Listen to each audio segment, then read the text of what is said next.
Olá, artistas! Eu sou o Delartiel e sejam bem-vindos à Corte das Artes. No vídeo de hoje eu vim trazer a história real do flautista de Hamelin. Então, desde já eu peço que você deixe o like. Comenta aqui embaixo se tem alguma história real que inspirou contos épicos e que você gostaria de ser apresentado aqui. E que você gostaria que fosse apresentado aqui no canal. Também não se esqueça de compartilhar com quem você sabe que gosta de histórias. Talvez seus professores, quem sabe. Também não esqueça de me seguir nas redes sociais, tá bom? É Delartiel em todas elas. É isso, bora pro vídeo.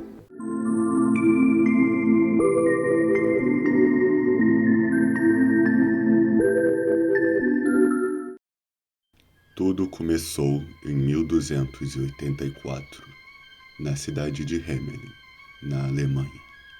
Naquela época, o povo era atormentado por uma infestação de ratos, que aumentava a cada dia que passava. Esse problema não demorou a chegar no conhecimento de pessoas de fora da cidade, até que um homem vestido com roupas coloridas apareceu diante do rei, se apresentando como Bunting, um caçador de ratos especializado no assunto. Ansioso para se livrar das pragas que assolavam o seu reino, a majestade prometeu que pagaria a Bunting uma moeda de ouro para cada cabeça de rato, o que dava mais ou menos um total de 1000 florins na época. Como o pagamento era um valor tão alto, o caçador aceitou de prontidão e se dirigiu às ruas de Hamelin. Enquanto caminhava, Bunting sacou uma flauta e começou a flautear, rapidamente atraindo a graça de todos com o seu talento. Foi aí que as pessoas perceberam uma horda de ratos correndo em seu encalço, como se estivessem hipnotizados. O homem não fazia uso de armadilhas, nem armas perigosas em suas caçadas, mas sim a sua flauta. Sob domínio de Bunting, todos os ratos da cidade correram até o rio Weser, onde se afogaram um por um. Ao obter sucesso em sua missão em se livrar da infestação, o flautista retornou ao palácio para encontrar Sua Majestade, esperando a recompensa pelo seu trabalho muito bem feito. Porém, o rei de imediato disse que o caçador não cumpriu com o acordo, já que não havia nenhuma cabeça de rato para ser trocada pelas moedas de ouro. Sendo assim, ele se negou a pagar Bunting. Furioso, o flautista deixou a cidade de Hamelin, disposto a se vingar de todos que o enganaram. Semanas depois, mais precisamente no dia de São João, o caçador retornou à cidade. Porém, ele não estava mais com as mesmas roupas coloridas e o semblante confiante. Agora, ele expressava um olhar de ódio e fúria, vestido com roupas tão vermelhas quanto o sangue das veias que palpitavam em sua testa. Mas ele não estava ali para caçar roedores. Ah, não. Ele queria algo muito maior. Com a flauta em seus lábios, Bunting flauteou. E flauteou. Mas não tinha rato algum saindo dos bueiros atrás dele. Ao invés disso, foram as crianças quem foram hipnotizadas pelo flautista, aproveitando enquanto os pais estavam na igreja, e foram levadas para fora da cidade. Ao todo, Bunting dominou cerca de 130 crianças, caminhando até uma caverna localizada na montanha Koppenberg. Com um simples sopro de sua flauta, Bunting ordenou que as crianças entrassem na caverna, selando a passagem e condenando todas aquelas almas para sempre. Quando os moradores de Hamelin perceberam o sumiço de seus filhos, todos se desesperaram, mas já era tarde demais. Apenas 3 de todas aquelas crianças abduzidas foram deixadas para trás. Acontece que uma delas era surda e não conseguia ouvir a música. Já outra era cega e não conseguia ver para onde estavam indo. Enquanto a última era manca, por isso não conseguia acompanhá-las. Desde então, passaram-se anos em que um manto de silêncio e tristeza cobriu a cidade de Hamelin. Uma das interpretações mais comuns dada ao flautista é a alcunha de personificação da morte, responsável por guiar as crianças que vinham a óbito por causas naturais, sendo os ratos a personificação da peste negra. Já outra interpretação é a de que a história é apenas uma alegoria para ensinar às crianças que é importante cumprir com as promessas que fizeram. Fora isso, ainda existe uma interpretação que sugere que as crianças de Hamelin, na verdade, morreram de uma doença e foram enterradas numa vala comum. As roupas coloridas do flautista nessa teoria podem representar uma doença que causou lesões na pele, como manchas, ou lesões maculares, que são alterações ou lesões mesmo, tipo danos, na mácula, que é a parte central da retina, essa que por si só é responsável pela visão detalhada das cores. Ou seja, as crianças teriam morrido por terem contraído uma praga dos ratos, que fez com que elas perdessem a capacidade visual quase por completo. Não é à toa que no final da história a gente vê que a única que de fato teria se safado era a segunda criança que foi deixada para trás. Até porque ela era cega.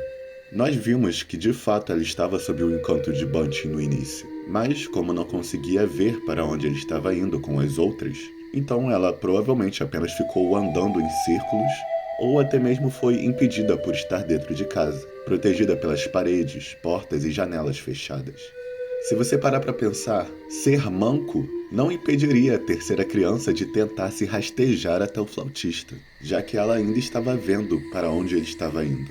Só que se movia lentamente, né? Então, enquanto ele ia caminhando tranquilão, deu tempo dele ir embora com as outras e a terceira sair do efeito.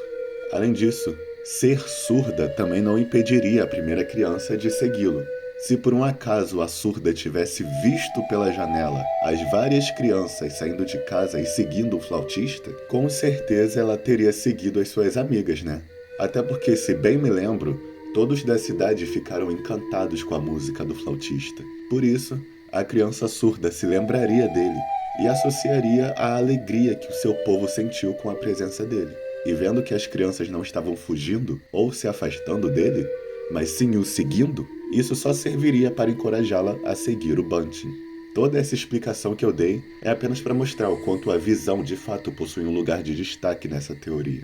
Por isso, a doença dos ratos que as 130 crianças desenvolveram teria como sintomas ou efeitos colaterais a perda da capacidade visual, ou até a presença de manchas ou marcas na pele.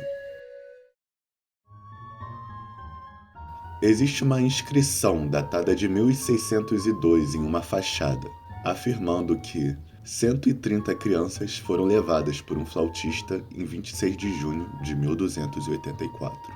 Uma questão também é que os ratos não faziam parte do conto original e só foram adicionados no século XVII. Em inglês, a história O Flautista de Hamelin não é traduzido como Hamelin Flautist, mas sim The Pied Piper of Hamelin.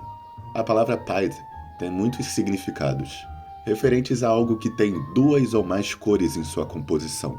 Em português, geralmente é traduzido para manchado, sarapintado e pintalgado. O flautista manchado de Hamelin. Bom, pelo menos isso se encaixa com a doença dos ratos que causa manchas, né? Espera, sarapintado e pintalgado significam que tem pintas de várias cores ou de cores variadas. O que talvez signifique que na verdade as crianças morreram de catapora. Mas olha só, uma coisa conectando com a outra, quem diria, não?